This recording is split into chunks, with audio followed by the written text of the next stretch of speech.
M यहा.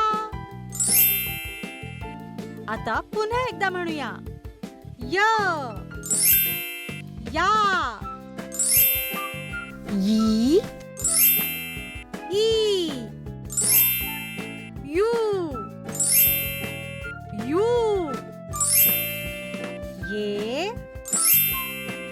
यै. यो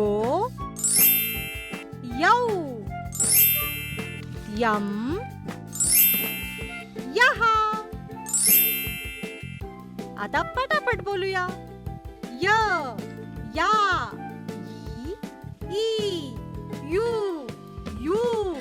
ये यै. यो यौ. यम यहा. पुढील अक्षर शिकण्यासाठी चॅनलला सबस्क्राईब करा. डुग्गू टीव्हीचा हा व्हिडिओ तुम्हाला आवडल्यास शेअर आणि लाईक करा.